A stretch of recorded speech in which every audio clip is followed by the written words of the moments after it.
Hello,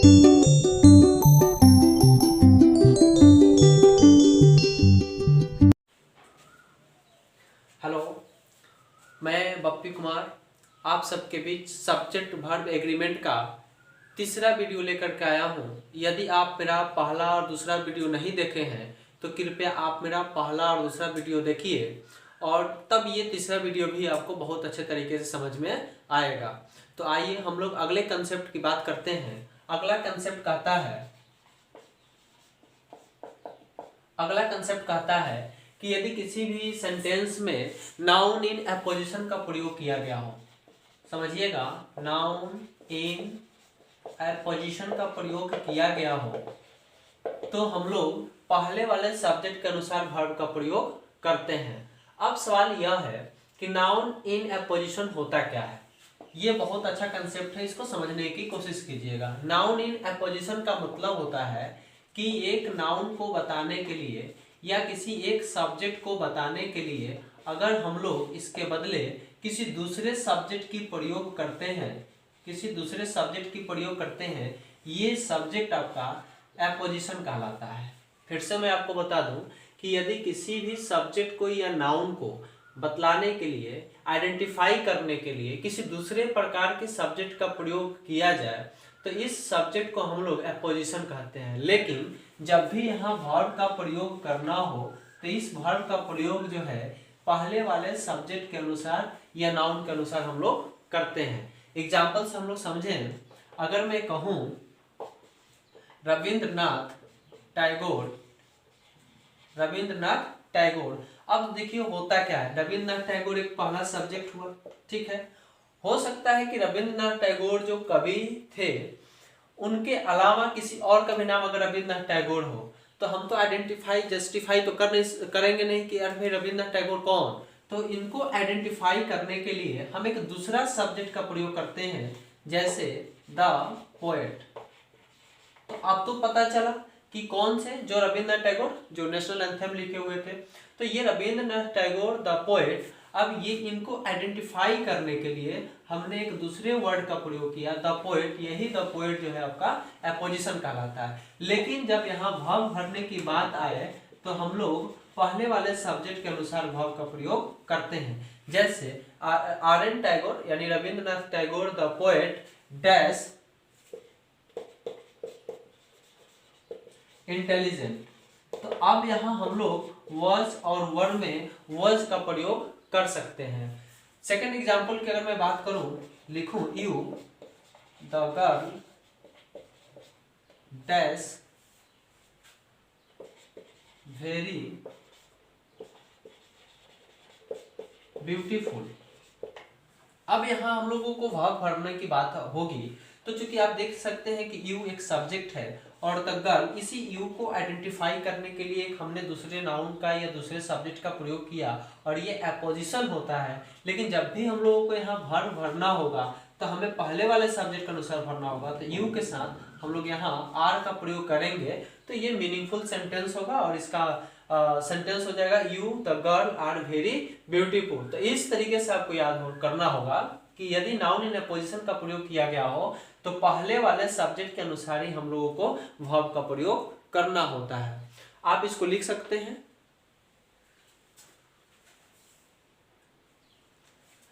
अब हम लोग देखते हैं दूसरा कंसेप्ट। अगर हम लोग दूसरे कंसेप्ट की बात करें तो अगर कोई भी सेंटेंस में अगर सब्जेक्ट के रूप में अगर कोई एडजेक्टिव दिया गया हो, मैं आपको बता दूं कि पूरे अंग्रेजी सेंटेंस में, इंग्लिश सेंटेंस में कभी भी कोई भी एडजेक्टिव जो होता है आपका सब्जेक्ट नहीं हो सकता है। तो फिर सर आप यहाँ एडजेक्टिव की बात कर रहे हैं, मैं इस एडजेक्टिव को नाउन बनाऊंगा। जैसे अगर कोई भी एडजेक्टिव दिया गया हो और इस एडजेक्टिव के पहले अगर आप आर्टिकल द का प्रयोग करते हैं तो ये कंप्लीटली जो है आपका प्लूरल नाउन बन जाता है। ये आपका क्या बन गया, प्लूरल नाउन बन गया। जैसे आप समझ सकते हैं द और प्लस एडजेक्टिव आएगा तो ये अब एडजेक्टिव ना होकर के प्लूरल नाउन बन जाता है। जैसे मैं आपको बताऊं, आप यहाँ देख सकते हैं, अगर मैं आपको लिखूं ब्लाइंड, पुअर, रिच, सिक, ये जितने भी सभी हैं ये सभी के सभी किसी न किसी नाउन को या प्रोनाउन को क्वालिफाइज करते हैं, और ये क्वालिफाइज करने की वजह से ये सभी के सभी अभी एडजेक्टिव हैं।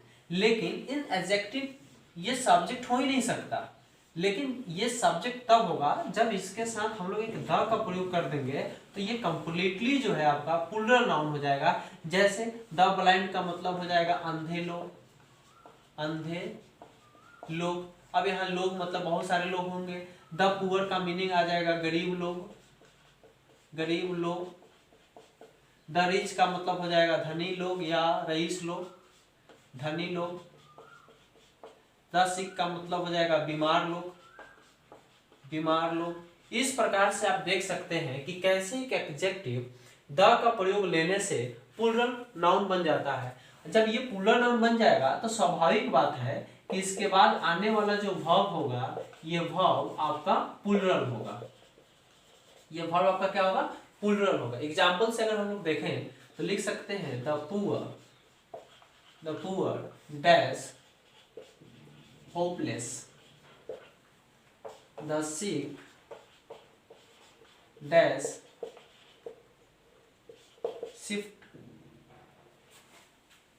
shiftless,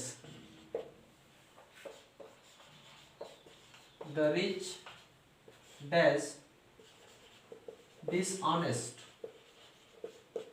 आप यहाँ देख सकते हैं द पुअर मतलब गरीब लोग, द सिक मतलब बीमार लोग, द रिच मतलब धनिक लोग या रईस लोग।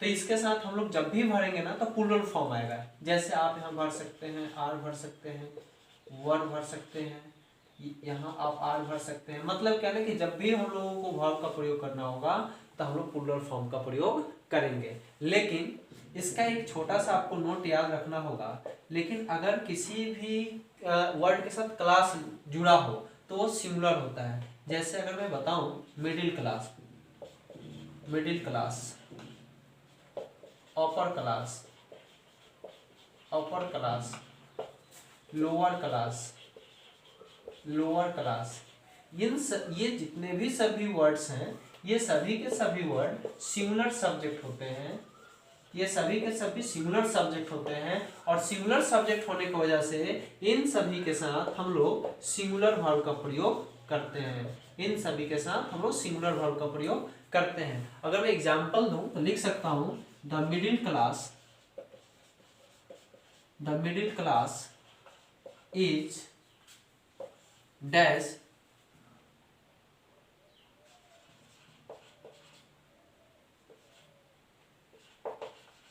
लेबोरियस। अब यहाँ हमने वर्ब प्रयोग किया इज का, तो आप यहाँ देख सकते हैं कि यहाँ मिडिल क्लास होने की वजह से हमने सिंगुलर वर्ब का प्रयोग किया है। तो इस पूरे बात को आप लिख सकते हैं और कंसेप्ट को बहुत अच्छे तरीके से आप याद रखिएगा कि यदि कोई एडजेक्टिव हो और एडजेक्टिव के पहले द का प्रयोग कर दिया जाए तो ये चूंकि प्लूरल नाउन बन जाता है और प्लूरल नाउन सब्जेक्ट हो गया तो वर्ब भी मेरा प्लूरल हो जाएगा। लेकिन आपको याद करने वाली क्या चीज़ है कि जब मिडिल क्लास हो, अपर क्लास हो, लोअर क्लास हो तो ये सभी के सभी सिंगुलर सब्जेक्ट होते हैं और सिंगुलर सब्जेक्ट होने की वजह से इन सभी के साथ हम लोग सिंगुलर वर्ब का प्रयोग करते हैं। आप इस चीज़ को लिख सकते हैं। अब हम लोग अगले कंसेप्ट की बात करते हैं। अगला कंसेप्ट है, देखिए इन सारे कंसेप्ट को आप याद रखिएगा। हम जो है नेक्स्ट वीडियो में इसका एक्सरसाइज भी लेकर के आएंगे जिसमें हम लोग प्रैक्टिस करेंगे और बहुत अच्छे तरीके से प्रैक्टिस करेंगे, जिसमें आपका किसी भी प्रकार का कोई क्वेश्चन जो है ना नहीं छूटेगा। अगला कंसेप्ट की मैं बात करता हूँ, कुछ ऐसे भी वर्ड्स होते हैं, कुछ ऐसे वर्ड्स होते हैं जो आपको कलेक्टिव नाउन को बताते हैं, जो आपको कलेक्टिव नाउन को बताते हैं। जैसे a group of, a gang of, an item of, a band of, a flock of, a team of, a series of,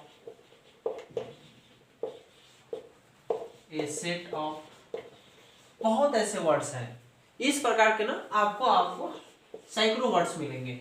ये सभी के सभी वर्ड्स जो है ना, आप याद रखिएगा कि ये कलेक्टिव नाउन को रिप्रेजेंट करते हैं, समूह को रिप्रेजेंट करते हैं, एक से ज्यादा लोगों को रिप्रेजेंट करते हैं। और इसलिए ये सभी के सभी वर्ड्स जो है ना आपको प्लूरल सब्जेक्ट लेते हैं, प्लूरल सब्जेक्ट लेते हैं। लेकिन जब वर्ब की बात है तो ये सभी के सभी सिंगुलर वर्ब लेते हैं, ये सभी के सभी सिंगुलर वर्ब लेते हैं। अब ये आप कहिएगा कि सर ये प्लूरल जब सब्जेक्ट हो गए तो वर्ब की बात है तो सर सिंगुलर वर्ब कैसे लेगा, इसी चीज को हम लोग समझेंगे। देखिए मैं आपको इन सारे चीज़ों में से बताने की कोशिश करूँ, जैसे a group of, a gang of, an item of, a band of, a set of, a series of, a team of, a flock of. मैं समझाने की कोशिश करूँ जैसे कलेक्टिव नाउन, अगर ये वर्ड आया है, थोड़ा सा हम यहाँ इस चीज़ को समझाने की कोशिश कर रहे हैं। जैसे मान लिया जाए कि ये क्लास है ना, और इस पूरे क्लास में अगर आपको किसी एक ही क्लास के बच्चे बैठे हों, जैसे अगर मान लिया जाए कि 12th के बच्चे बैठे हैं, 12th के बच्चे बैठे हैं और किसी बच्चे के साथ 8 क्लास में पढ़ने वाला बच्चा उसके साथ आकर के और इस क्लास में बैठ गया है, 8 क्लास वाला भी एक ही बच्चा बैठा है, तो क्या पूरे को हम लोग 12th क्लास बोल सकते हैं? नहीं बोल सकते, क्योंकि जब भी कलेक्शन जो होना चाहिए ना सेम होना चाहिए, सेम मतलब कि एक ही समुदाय का बोध होना चाहिए, तभी हम उसको कलेक्टिव नाउन बोल सकते हैं, अदरवाइज उसको हम लोग नहीं बोलेंगे। जैसे हम लोग बुक स्टॉल पे जाते हैं और बुक स्टॉल से हम लोग 12th की किताब खरीद लिए और 12th की किताब खरीदे तो गलती से अगर बुक सेलर ने उसमें 11th क्लास की एक बुक रख दी है तो हम लोग उसको ए सेट ऑफ नहीं बोल सकते हैं, चूंकि हमें लेना था 12th का और उसमें गलती से अगर एक भी बुक अगर किसी दूसरे क्लास का आ जाए तो आप उसको ग्रुप कलेक्शन नहीं बोल सकते। यही कारण है कि इसको हम लोग कलेक्शन नहीं बोलेंगे। कलेक्शन होने के लिए आपको एक ही समुदाय का वस्तुओं का बोध होना चाहिए, जैसे a group of, a gang of, an item of, किस तरीके का आपको वर्ड्स होंगे। जैसे अगर मैं बताऊं a team of players, a team of players, sir ये सिंगुलर प्लूरल वर्ब, तो ये आपका प्लूरल सब्जेक्ट तो है, लेकिन सर अगर हम लोग वर्ब की बात करते हैं तो वर्ब सिंगुलर क्यों आता है, इसी चीज को हम लोगों को समझना होगा, इसी कंसेप्ट को समझना होगा। देखिए टीम, अगर मैं क्रिकेट खेलने वाले प्लेयर्स की बात करूं तो 11 होते हैं, 1 1 1 1 ऐसे करके 11 होंगे, ऐसे करके 11 होंगे, लेकिन ये 11 हो गए तो कितना समूह हुआ इनका? एक समूह। समझिएगा इस बॉक्स के अंदर कितने सारे लोग हैं? 11 लोग हैं, लेकिन बॉक्स कितना है? एक ही बॉक्स है। इस एक बॉक्स होने की वजह से हमें यहाँ सिंगुलर वर्ब का प्रयोग करना होगा। जैसे a team of players has gone out, इस प्रकार से आप समझ सकते हैं a team of players has gone out. यहाँ प्लूरल सब्जेक्ट है, लेकिन a team of, a gang of, a group of आ जाने की वजह से हमें हमेशा सिंगुलर वर्ब का प्रयोग करना होगा। इस चीज को आप लोग याद रखिएगा। तो हम लोग अब बढ़ते हैं अगले कंसेप्ट की तरफ, आप इसको लिख सकते हैं।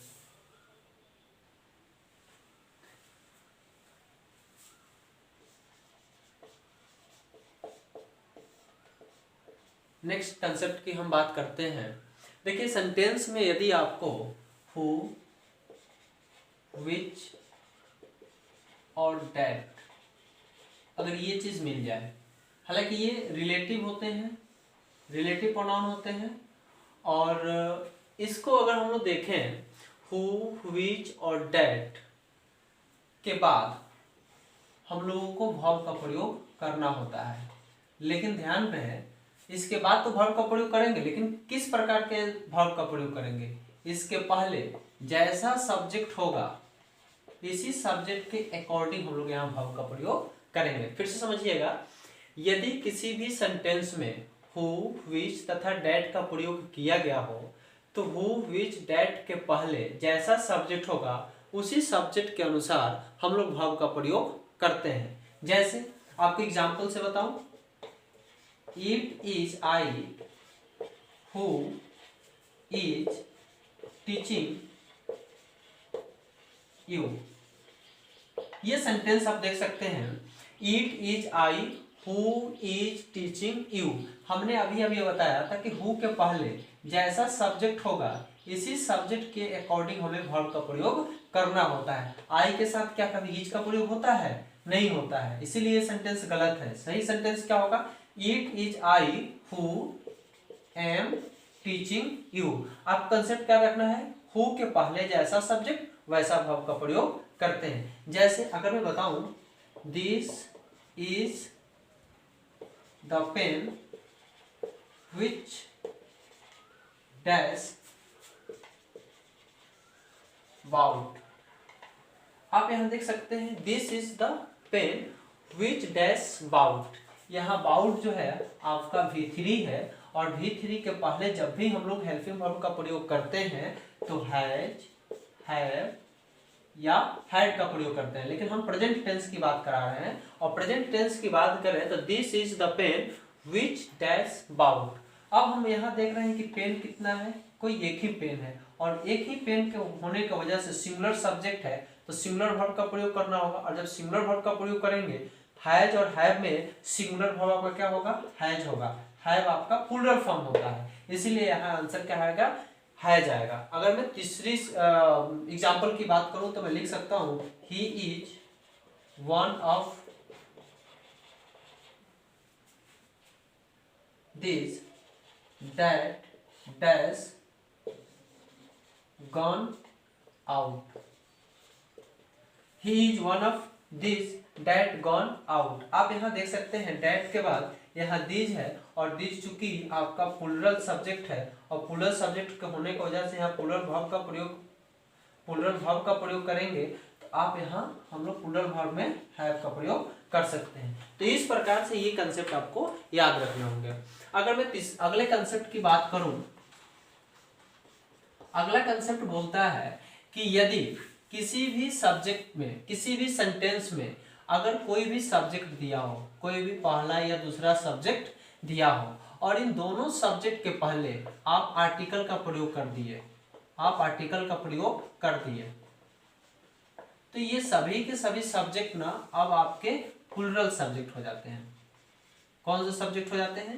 प्लूरल सब्जेक्ट हो जाते हैं और प्लूरल सब्जेक्ट होने की वजह से इनके साथ हम लोगों को प्लूरल वर्ब का प्रयोग करना होता है। फिर से मैं समझा दूं, यदि कोई दो सब्जेक्ट हो और दोनों सब्जेक्ट के पहले आर्टिकल का प्रयोग कर दिया गया हो तो आर्टिकल के प्रयोग हो जाने से ये कंप्लीटली प्लूरल सब्जेक्ट हो जाता है और प्लूरल सब्जेक्ट के बाद हम लोग प्लूरल वर्ब का प्रयोग करते हैं। एक तो ये कंडीशन हो गया। दूसरा कंडीशन इसके साथ क्या बन सकता है? दूसरा कंडीशन बन सकता है कि सर ऐसा भी तो हो सकता है कि कोई एक सब्जेक्ट ले ले और कोई दूसरा सब्जेक्ट ले ले और इन दोनों में क्या करें कि पहले वाले सब्जेक्ट के साथ सिर्फ आर्टिकल का प्रयोग करें। तो वर्ब का प्रयोग कैसा करेंगे? तब जो है ना वर्ब का प्रयोग आप लोग सिंगुलर वर्ब का प्रयोग कर सकते हैं। सिंगुलर वर्ब का प्रयोग क्यों? क्योंकि इससे आपको, मैं आपको सेंटेंस बताऊंगा, क्योंकि इससे आपको ना सिंगुलर सब्जेक्ट का बोध होता है, सिंगुलर सब्जेक्ट को रिप्रेजेंट करता है और सिंगुलर सब्जेक्ट को रिप्रेजेंट करने की वजह से हमें सिंगुलर वर्ब का प्रयोग करना होगा। प्लूरल सब्जेक्ट को बताने की वजह से हमें प्लूरल वर्ब का प्रयोग करना होगा। इसका दो ही फॉर्मूला है सब्जेक्ट वर्ब एग्रीमेंट का, सिंगुलर सब्जेक्ट सिंगुलर वर्ब और प्लूरल सब्जेक्ट प्लूरल वर्ब का प्रयोग करते हैं। तो इस हिसाब से आप देख सकते हैं कि यहाँ दोनों के पहले आर्टिकल है तो प्लूरल सब्जेक्ट हो गया। अगर कोई दो सब्जेक्ट हो और किसी एक के पहले आर्टिकल हो तो ये आपका सिंगुलर सब्जेक्ट हो गया। अब सवाल क्या है ना कि आर्टिकल क्या? देखिए आर्टिकल की अगर मैं बात बताऊं तो आप समझ सकते हैं कि आर्टिकल जो है ये आर्टिकल दो होते हैं। कितने होते हैं? दो होते हैं। एक डेफिनिट होता है और एक होता है इनडेफिनिट।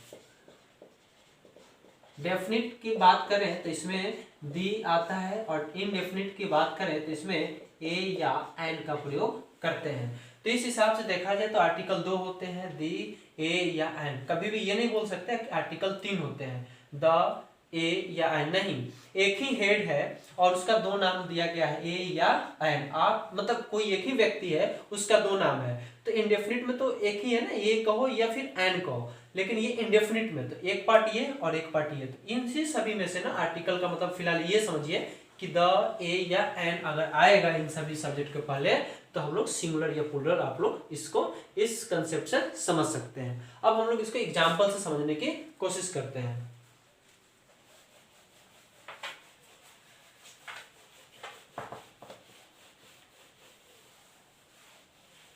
एग्जाम्पल से समझाने की कोशिश करें तो आप यहां देख सकते हैं, अगर मैं लिखूं the doctor and the teacher dash come at my home. आप यहां देख सकते हैं डॉक्टर एक सब्जेक्ट है, टीचर एक सब्जेक्ट है, और इन दोनों के पहले आर्टिकल का प्रयोग किया गया है। इन दोनों के पहले आर्टिकल का प्रयोग किया गया है और ये एंड जो इन दोनों को जोड़ रहा है। इस हिसाब से देखा जाए तो ये सभी के सभी प्लूरल सब्जेक्ट हो गए। ये सभी के सभी प्लूरल सब्जेक्ट हो गए और प्लूरल सब्जेक्ट होने की वजह से जब भी हम लोगों को यहाँ वर्ब का प्रयोग करना होगा तो प्लूरल वर्ब का प्रयोग करना होगा। मैं आपको ऑप्शन देता हूँ, हैव, हैज। क्या आंसर आएगा? यहाँ आंसर आएगा हैव, HAVE, हैव। इसका मतलब क्या होगा कि प्लूरल सब्जेक्ट होगा।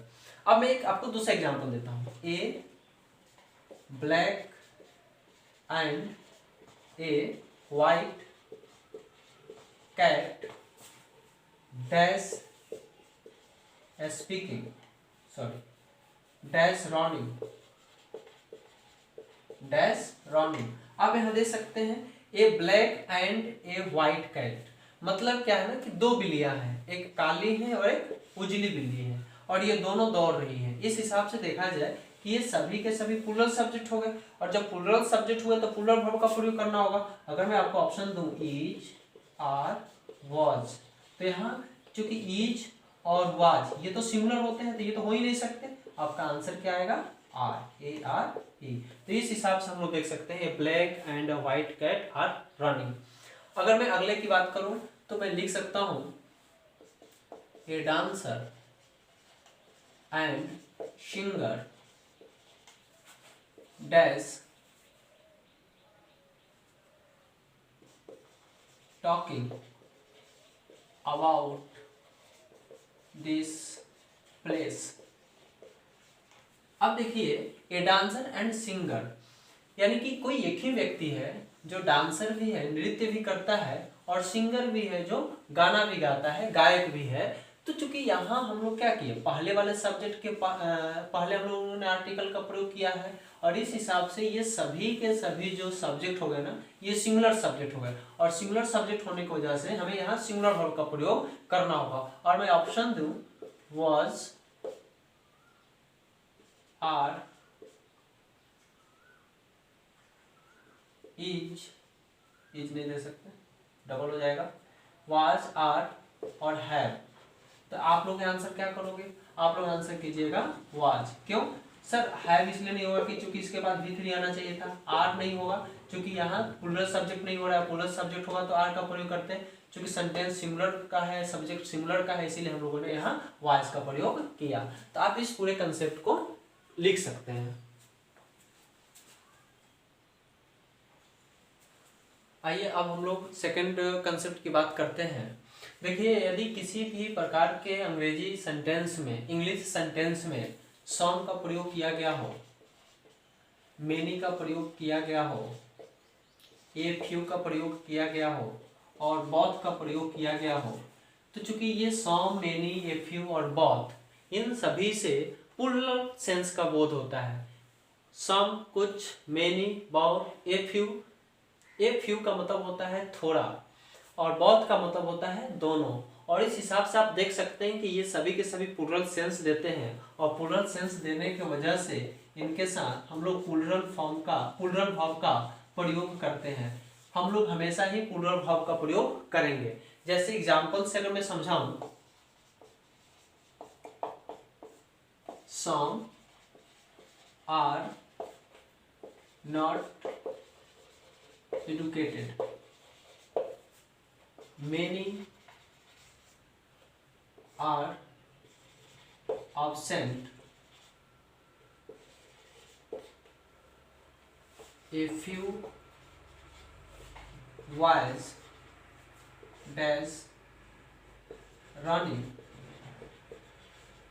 in the field,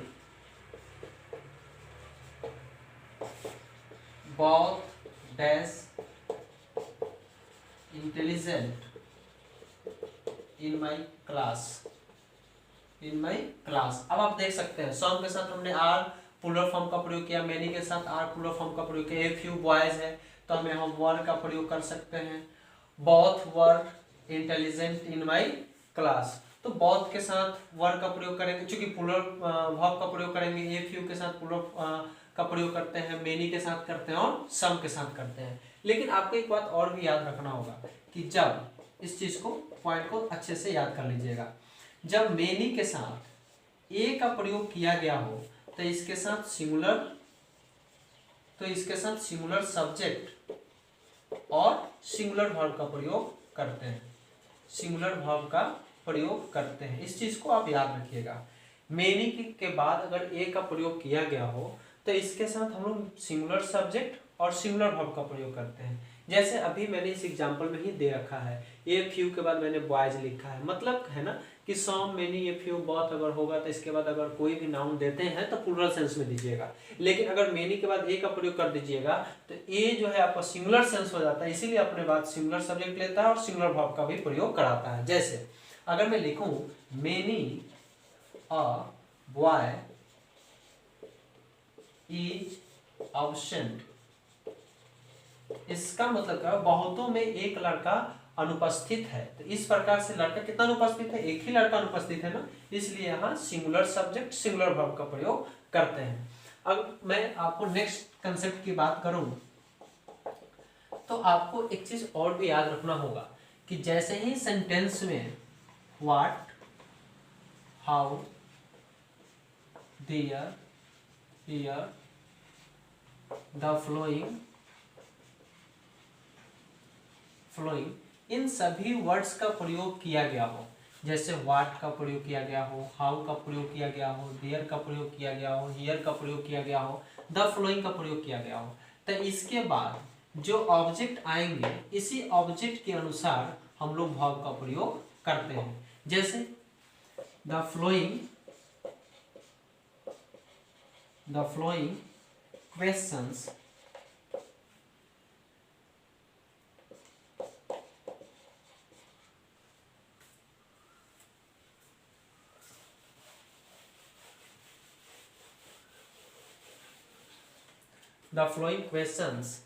dash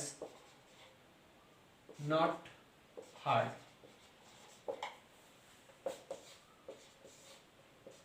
how dash you today,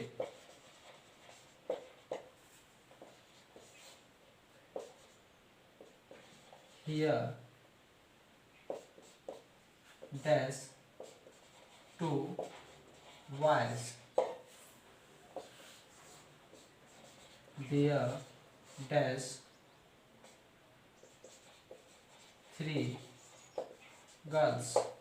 अब आप देखिए द फ्लोइंग है, फ्लोइंग के बाद हमने बताया था कि जैसा ऑब्जेक्ट होगा इसी के अकॉर्डिंग हम लोग वर्ब का प्रयोग करेंगे। तो द फ्लोइंग के बाद क्या है, क्वेश्चंस है, और क्वेश्चंस प्लूरल है ना, इसीलिए हम लोग प्लूरल फॉर्म का प्रयोग करेंगे।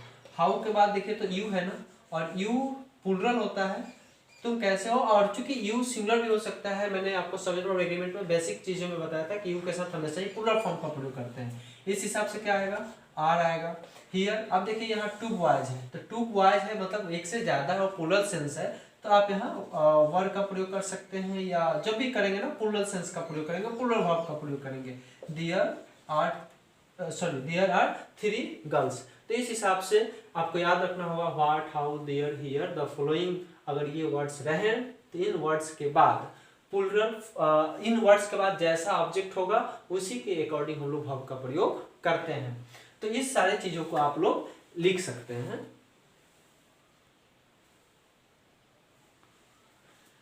आइए अब हम लोगों को ये कुछ वर्ड्स दिए हुए हैं, नेक्स्ट कंसेप्ट में लिखा हुआ है a number of, a large number of, a lot of, lots of, 1/4 of, 2/3 of, a great deal of. अगर इस तरीके के कोई भी वर्ड्स आपको दिए गए हों तो आपको याद रखना है कि इसके बाद दो तरीके के सब्जेक्ट आते हैं। पहला तो आपका सब्जेक्ट आता है प्लूरल और दूसरा सब्जेक्ट आ सकता है आपका सिंगुलर।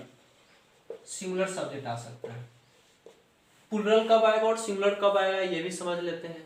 जो भी नाउन काउंटेबल नाउन होते हैं, जिसको गिना जा सकता है, काउंटेबल नाउन होते हैं, वैसे नाउन आपको प्लूरल फॉर्म में आते हैं। लेकिन वैसा नाउन जो अनकाउंटेबल नाउन होते हैं, जो अनकाउंटेबल नाउन होते हैं, वैसे नाउन इन सभी के बाद सिंगुलर सब्जेक्ट के रूप में आते हैं। जैसे अगर मैं लिखूं ए नंबर ऑफ बॉयज, क्योंकि बॉय को तो आप गिन सकते हो और बॉय को जब आप गिनते हैं तो ये प्लूरल फॉर्म में आएगा। अगर मैं एग्जांपल से बताऊं, आप यहां देख सकते हैं a number of boys dash not present today. आप यहां देख सकते हैं कि ए नंबर ऑफ बॉयज, क्योंकि ये नंबर ऑफ के बाद बॉय जो है, इस बॉयज को आप जो है ना काउंट कर सकते हैं और काउंट करने की वजह से इसको प्लूरल फॉर्म में लिखे हैं। तो प्लूरल फॉर्म में लिखने की वजह से हमने यहाँ बॉयज लिखा है और इसके अकॉर्डिंग हमें वर्ब का प्रयोग करना होगा। तो मेरे समझाने का मतलब क्या है कि इस प्रकार के जो भी सेंटेंस आपको दिखे, इसके बाद जैसा सब्जेक्ट वैसा वर्ब, जैसा सब्जेक्ट होगा वैसे वर्ब का प्रयोग करेंगे। क्योंकि प्लूरल सब्जेक्ट है तो प्लूरल वर्ब का प्रयोग करेंगे और सिंगुलर सब्जेक्ट होगा तो सिंगुलर वर्ब का प्रयोग करते हैं। अब आइए, जैसे यहाँ हम लोग बॉयज है तो हम लोग वर का प्रयोग कर सकते हैं पास्ट टेंस के लिए, या आर का प्रयोग कर सकते हैं प्रेजेंट टेंस के लिए। लेकिन यहाँ टुडे है तो इस हिसाब से अगर हम लोग देखें सेंटेंस में तो आर का प्रयोग करेंगे। अगर मैं दूसरे एग्जांपल की बात करूं तो मैं लिखूं 2/3 ऑफ एप्पल्स डैश बैड। अब देखिए 2/3 ऑफ एप्पल्स डैश बैड, यानी कि 2/3 जो सेव है वह खराब है। तो इस हिसाब से अगर देखें कि 2/3, सर एप्पल को गिन सकते हैं नहीं गिन सकते हैं, बहुत ज़्यादा कंफ्यूजन इसमें आ गया सर अगर इस तरीके का भी कोई सवाल हो तो 2/3 of Apple dash bad.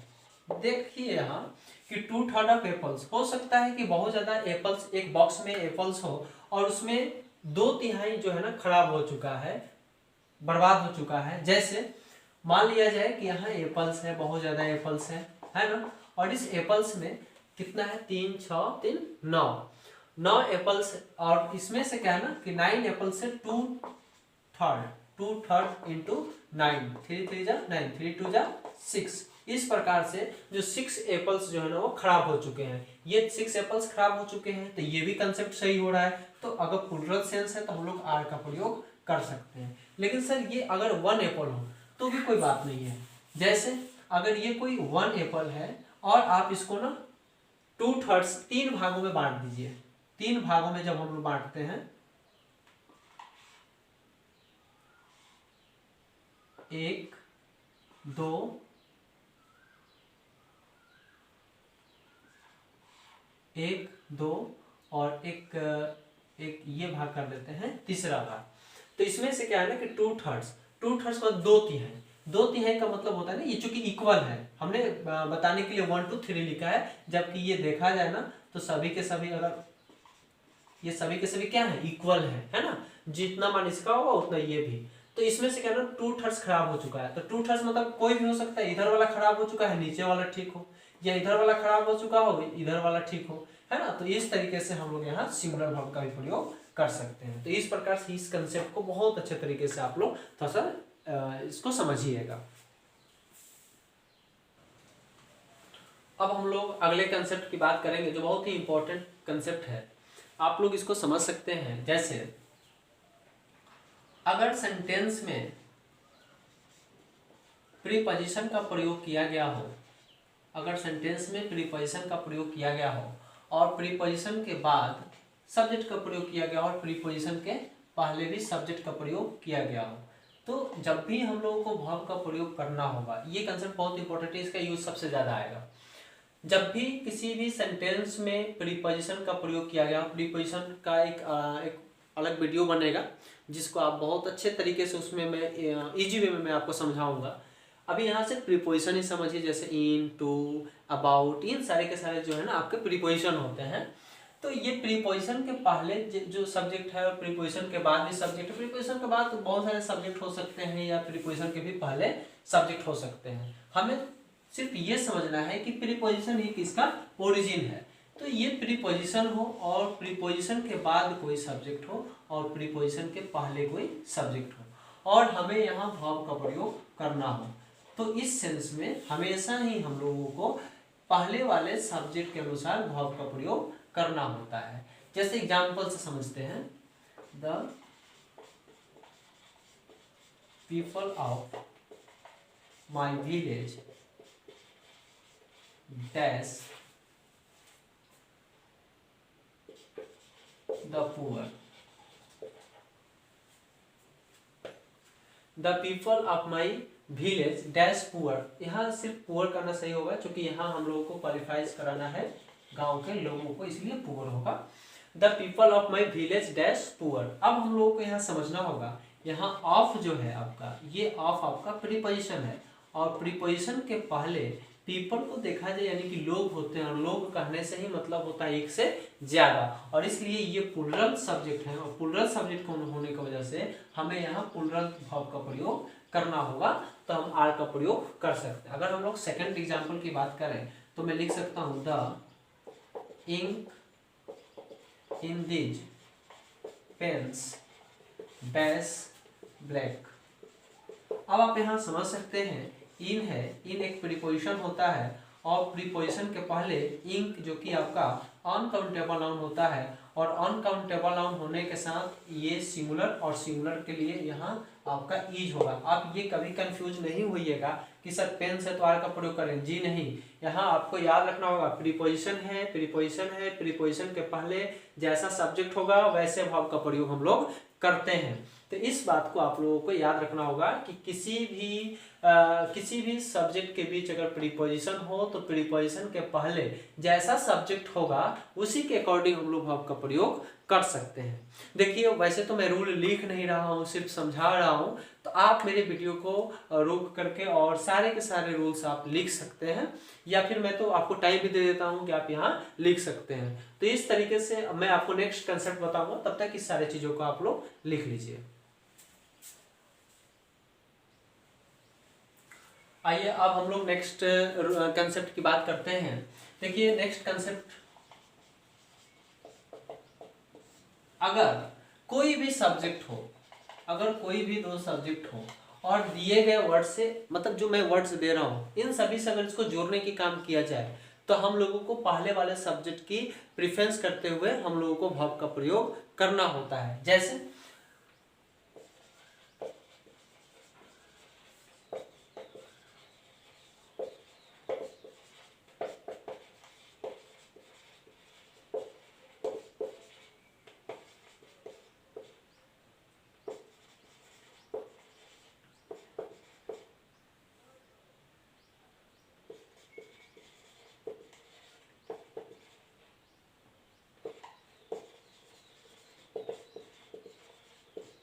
In addition to, जैसे as well as, along with, together with, excluding, including, in addition to, इस प्रकार से जो भी सब्जेक्ट में आप सेंटेंस में आपको देखने को मिले और इसके बाद कोई इसके बाद सब्जेक्ट हो या कोई इसके पहले सब्जेक्ट हो, तो जब भी हम लोगों को फॉर्म भरना होगा, जब भी हम लोगों को वर्ब का प्रयोग करना होगा तो हम लोग पहले वाले सब्जेक्ट के अनुसार यहाँ वर्ब का प्रयोग करते हैं। जैसे मैं आपको एग्जांपल से बताऊं, Sita as well as her friends